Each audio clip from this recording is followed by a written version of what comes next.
Oi! Hoje é dia de fazer um book haul extra de novembro de 2018, ainda referente às compras de Black Friday deste ano.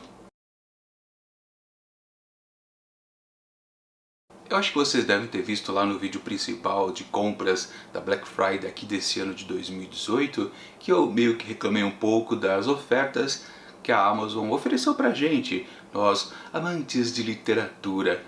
No geral, assim, eu não encontrei boas opções de descontos, pelo menos pra mim, nas opções que tinha lá de livro e também no meu gosto pessoal. Claro que tem muita gente que entrou também na mesma promoção da Amazon e viu coisas sensacionais e não perdeu a chance de adquirir. Mas isso realmente varia do gosto pessoal de cada um. E por isso, como eu não achei muita coisa na Amazon, eu andei procurando em outras lojas online. E meio que esbarrei na Extra. Sim, aquela rede de supermercados, eles também vendem algumas coisinhas em sua loja virtual. E eu topei lá com alguns livros que eu achei interessante e eu acabei comprando esses dois pacotinhos aqui.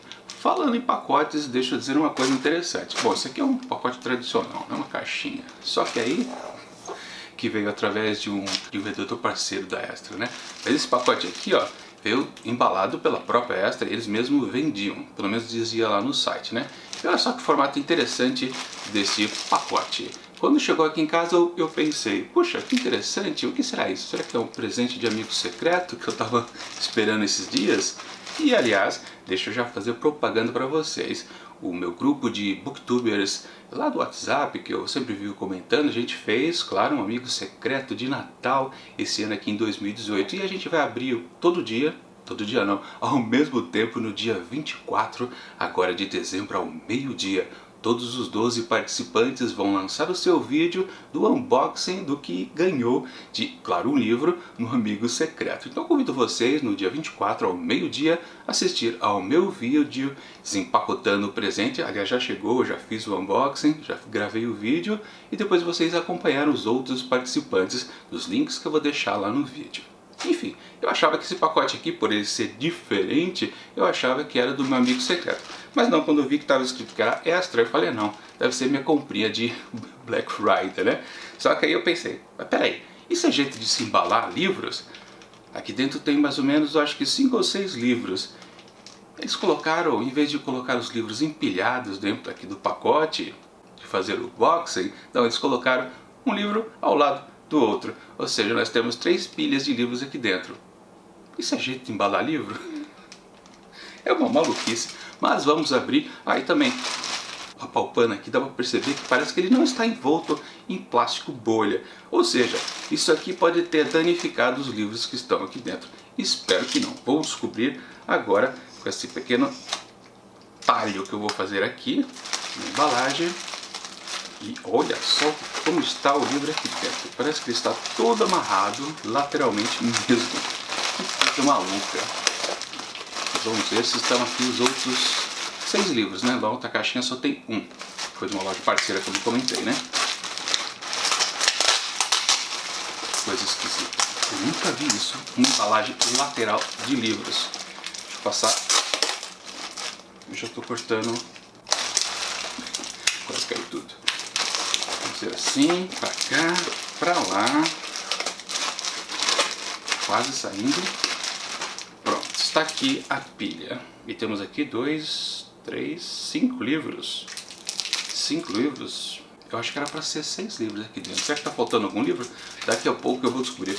Mas olha só, os livros em vez de estarem empilhados, todos em cima do outro, não. Tem 2, depois 1 e mais 2. Que coisa maluca. Ou seja, temos aqui o prêmio do ano para a pior embalagem de produto a ser enviado para um comprador em sua casa. Que coisa mais estranha. Deixa eu desembalar um pouquinho aqui. Puxar aqui, fazendo bastante barulho. Aqui também. Mais um estiletezinho aqui.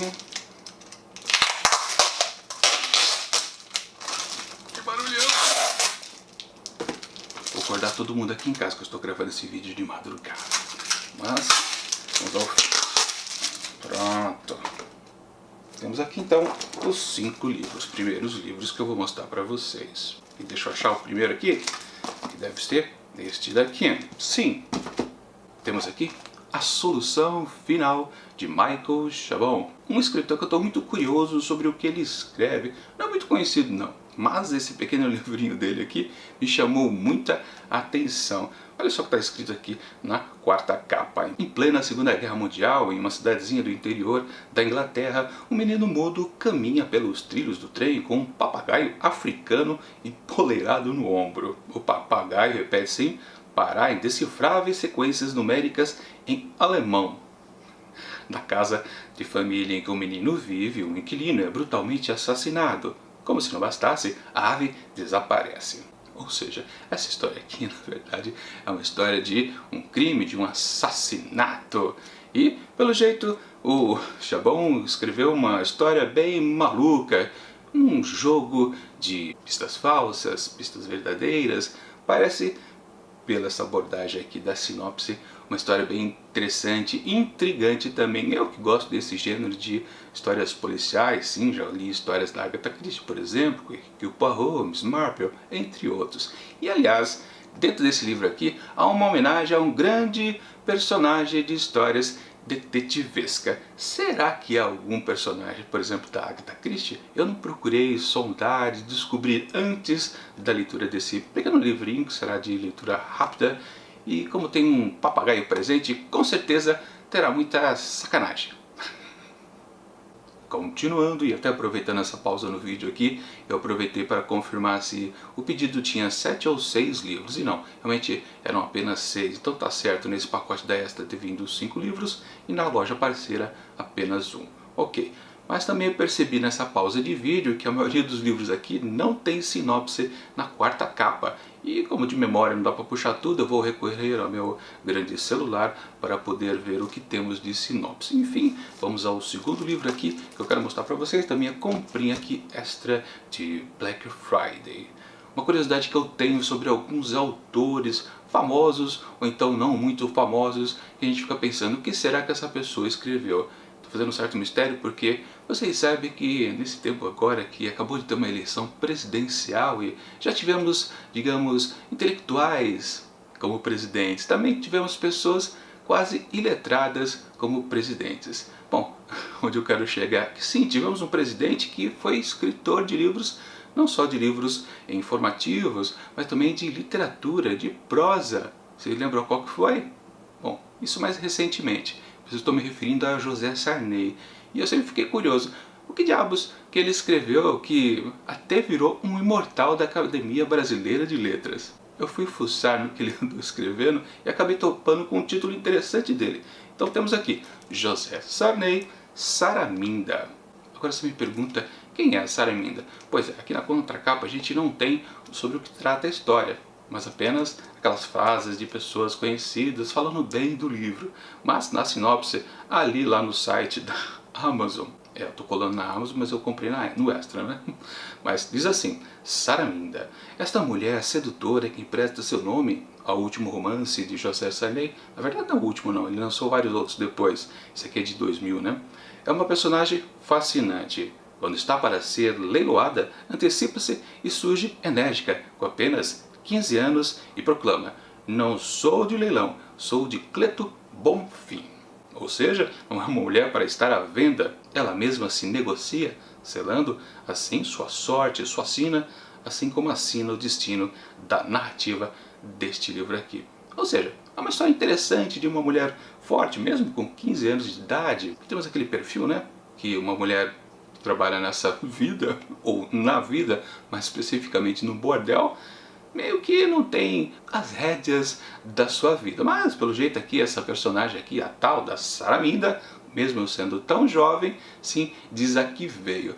Parece ser uma história bem interessante. E eu realmente não sei qual é o tipo de literatura do ex-presidente Sarney. Realmente estou curioso e quero descobrir aqui com este livro. E aí fica a pergunta, né? Será que eu vou me arrepender? Será que não? Será que vai ser boa literatura? Não sei. Só lendo para descobrir. Eu acho que vocês vão concordar comigo nessa situação que eu vou descrever agora para vocês. Estamos lá fazendo compras e acabamos escolhendo um primeiro livro. E depois, quando a gente compra um segundo, terceiro, tudo lá no mesmo pacote, a gente acaba descobrindo depois que todos os livros acabam tendo uma certa linha de ligação. Seja a história ou então um ponto comum entre eles. Estou dizendo isso porque eu acabei de mostrar o livro do José Sarney, que tem aquela personagem de 15 anos, forte, decidida, que quer tomar o rumo da sua vida, e depois eu acabei topando com esse terceiro livro que eu vou mostrar agora para vocês, e também tem jovens que têm o poder de escolher o que podem fazer com sua vida, mesmo ainda com pouca idade. Bom, estou me referindo a esse livro aqui de uma escritora israelense, na verdade o primeiro livro dela. Trata-se de O Povo Eterno Não Tem Medo, da Shani, o nome dela é difícil, Shani Oyaniju, ou mais ou menos isso, eu não sei falar hebraico, então me perdoem quem sabe falar. É quase isso o nome da Shani. Enfim, O Povo Eterno Não Tem Medo, que conta a história de 3 jovens que estão servindo o serviço obrigatório militar lá no estado de Israel. E aí vou recorrer aqui à minha colinha no celular. Diz aqui, 3 meninas crescem juntas em um vilarejo israelense na Galileia, perto da fronteira do Líbano, enfrentando o tédio e as crises do cotidiano. Convive com a tensão da guerra contra o país vizinho, com as precariedades da vida no deserto e os eternos problemas da juventude. No entanto, quando são recrutadas pelo exército, passam a encarar a crueza do estado de guerra latente durante períodos cruciais de suas vidas. Ou seja, parece algo bastante interessante justamente dessas jovens que estão numa situação bem difícil. Lá o serviço obrigatório, na verdade o serviço obrigatório lá no estado de Israel acho que não pesa tanto, porque ninguém escapa do serviço obrigatório militar. Não é que nem aqui que sempre dá um jeitinho, né? Você acaba escapando. Não, lá é todo mundo, inclusive as mulheres, e qualquer situação que a mulher ou o homem estejam, vai servir de qualquer jeito, durante 2 anos, não é só um aninho não. São 2 anos de serviço militar obrigatório e claro, você também fica mais tempo ali dentro do exército e ali não é uma situação muito pacífica, digamos assim, né? Como está narrado aqui, perto da fronteira do Líbano, ou seja, enquanto elas estão servindo ali o serviço militar, elas têm que amadurecer muito mais rápido do que uma menina comum, digamos assim, em outros países do mundo. Ou seja, essa história aqui narrada pela Shani, com certeza é bastante interessante e serve, como comentei ali no começo, como contraponto da outra história ali da Saraminda do José Sarney, que é uma garota lá de um prostíbulo que quer dominar a sua vida. E essas aqui estão numa situação muito mais difícil. Com certeza são outras histórias, no caso aqui, né, de 3 personagens também interessantes. Continuando e ainda fazendo aquelas ligações entre os livros, voltando de novo à história de José Sarney, que é uma história bem regionalista, que se passa no Maranhão, naquele contexto de um bordel cercado por coronéis, aquela coisa do mais forte tentando subjugar o mais fraco. E a gente passa para outro livro que eu citei também, que é a história lá de Israel, que se passa numa cultura completamente diferente da nossa, mas tem aquela questão de poder também, né? O estado forte de Israel perto do Líbano, que talvez não seja tão fraco assim. E a gente pode pensar também nos 2 livros, que é uma questão de linguagem, talvez esses conflitos, essas coisas de poder, de fraco, tem a ver com as pessoas não conseguirem se relacionar. E aí talvez a gente entre para o outro livro que eu quero mostrar aqui para vocês, que trata talvez de uma coisa bem interessante, algo meio regional, mas que o Brasil talvez conheça bastante, em termos culturais eu digo. Estou falando de samba, especificamente do samba carioca, e a gente pode lembrar quem são aquelas pessoas que tocam as escolas de samba. Bom, é esse o assunto aqui desse livro do escritor, músico Ney Lopes, que é um título bastante bonito. Olha só, A Lua Triste Descamba. E o curioso, quando a gente vê a sinopse desse livro, principalmente aqui na Amazon, a gente percebe que não se valoriza muito o enredo aqui dessa história. Não se fala acerca dos personagens, o que acontece com eles, quais são os seus dramas, se valoriza muito outra coisa. E é que talvez sirva de conexão com os outros livros que eu comentei agora. Olha só. O samba e o subúrbio carioca são os principais personagens do romance A Lua Triste Descamba. Ney Lopes procurou retratar nos diálogos, com êxito, a linguagem comum do dia a dia de pessoas reais, linguagem falada coloquial que pode ser diferente da linguagem formal, sem por isso estar errada. É a fala de cariocas da primeira metade do século XX, moradores dos subúrbios, frequentemente iletrados ou com baixa escolaridade, onde os personagens sofrem as interferências e transformações que o urbanismo produziu no cotidiano social carioca daquela época. Ou seja, coisa curiosa, né? Como se valoriza muito o jeito de falar dos personagens e não se valoriza muito o enredo em si, o que acontece com eles. Até quando você tenta ler aqui a quarta capa do livro, que é até difícil para falar a verdade, né? A capa é vermelha e as letras preto, é de difícil leitura, mas dá para perceber que no fundo, é citado aqui um outro personagem, claro, estão inseridos no contexto das escolas de samba, mas realmente o que importa nessa obra aqui do Ney Lopes talvez seja essa pesquisa, uma mistura assim, de memórias dele, com uma parte, claro, ficcional e também uma parte histórica, principalmente mais uma análise do contexto social desses brasileiros. Com certeza é um livro bastante interessante de ser lido. E falando em histórias um pouco intrigantes, tem tudo a ver também com esse outro livro aqui que eu vou mostrar para vocês, aliás, o último desse pacote, mas ainda falta um para mostrar, que está lá na outra caixa. O vídeo ainda não acabou, mas esse livro aqui faz conexão lá com o primeiro que eu mostrei para vocês, que era uma história meio de detetive, né? Um certo mistério a respeito de um assassinato, né? Aqui a história é bem curiosa, porque, para variar, não tem nada aqui na quarta capa, então eu vou apelar para aqui a minha colinha da Amazon. Diz aqui, olha só, fechado num pequeno quarto e vigiado o tempo todo por câmeras e microfones, um homem de certa idade busca reconstituir sua memória. Ele não sabe onde está, hospital, prisão, asilo, e muito menos o que faz ali. Todos os dias ele recebe a visita de uma enfermeira e lhe desperta lembranças imprecisas e dolorosas, e mais esporadicamente de um ex-policial. Aos poucos descobre que no passado foi alguém com o poder de enviar pessoas a missões difíceis. Sim, algo bem complicado, uma história bem cheia de mistérios. Eu não falei até agora o nome do livro, né? Porque o nome do livro também é curioso, do autor Paul Auster, bem conhecido norte-americano. Estou mostrando a contracapa, que maluco. A história é Viagem no Scriptorium. E aí vocês me perguntam o que é um escritório?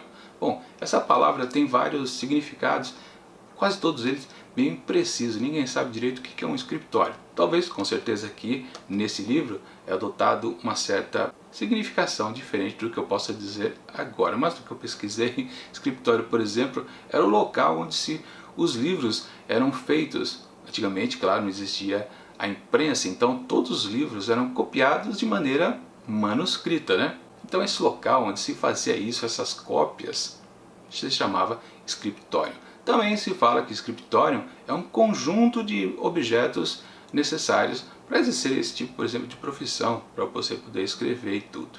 E aí deixa a gente curioso, né? Escritório está relacionado com isso, aí você tem um personagem que ele não sabe quem é, mas dizem, a tal da enfermeira diz que ele é responsável por coisas meio estranhas que aconteceram a outras pessoas.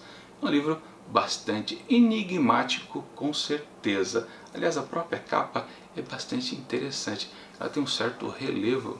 É daquele livro que você percebe que a história é estranha, mas o autor tem peso e você fica curioso por ler, com certeza. Aliás, falando em ler, eu vou dar uma dica para vocês que até agora eu não falei, antes de abrir a última caixinha.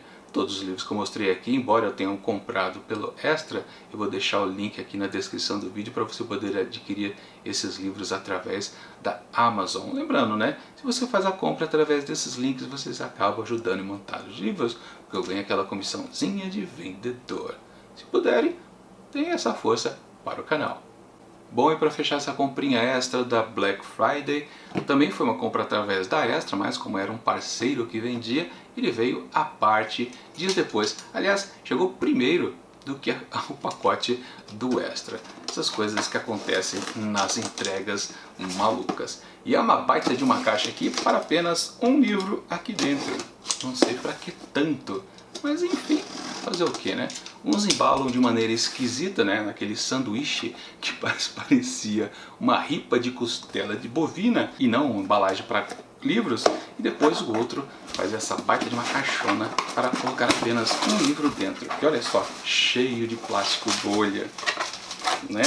Coisa que devia estar lá no outro, mas não estava, né? Jogando a caixa no chão, temos aqui um livro que sim, é o tipo de livro que eu gosto bastante, que é uma coletânea de contos. Sim, mais uma.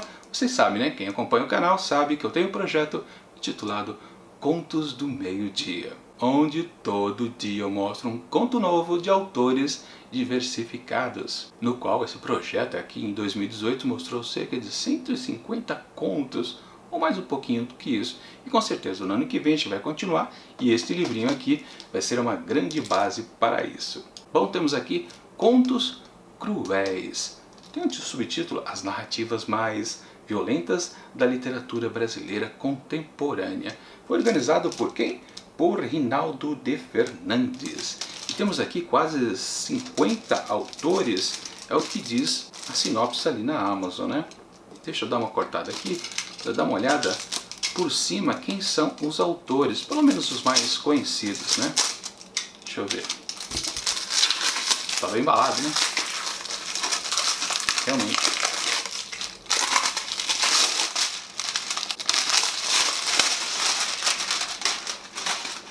E é bem extenso esse livro, tem mais de 400 páginas. Vejamos. Temos Adriano Spínola, não conheço. André Santana, sim, bastante interessante os contos que ele escreve. Caio Fernando Abreu, interessante. E Sargento Garcia é um livro, não, é só uma história que eu já li esse ano dentro do projeto Contos do Meio-Dia. Aliás, eu vou deixar o link aqui em cima para vocês darem uma conferida nessa boa história do Caio Fernando Abreu. Será um repeteco aqui. Temos também Domingos Pellegrini, ou Fernando Bonassi, Inácio de Loyola Blandão, Ivan Ângelo, Luiz Vilela, Mário Chami, Márcia Dencer, tem bastante gente conhecida aqui de contos, né? Contistas conhecidos. E na última página aqui, Rubens Fonseca, tradicional, mas também tem bastante gente que eu não conheço, nunca ouvi falar. De qualquer forma, espero que sejam boas histórias para serem mostradas lá em 2019 no projeto Contos do Meio-Dia. Bom, é isso, esse foi o apurado dessa compra extra aqui, ainda referente ao Black Friday de novembro de 2018. E agora eu faço aquela pergunta para vocês: será que quando vocês fazem a compra, vocês fazem aquela conexão entre histórias, tentando um link comum entre um livro e outro? Eu faço isso quase todas as compras. Quero saber se vocês fazem algo parecido, ou realmente quando vocês compram não estão nem aí se um livro está conectado a outro, e quanto mais melhor, ou tanto faz. Me diga nos comentários aqui do vídeo. Bom, talvez esse seja o último book haul desse ano de 2018 e o próximo só no ano que vem. Então, caso não apareça mais nenhum outro, eu deixo aqui do lado dicas de outros book hauls que fizemos ao longo dos anos.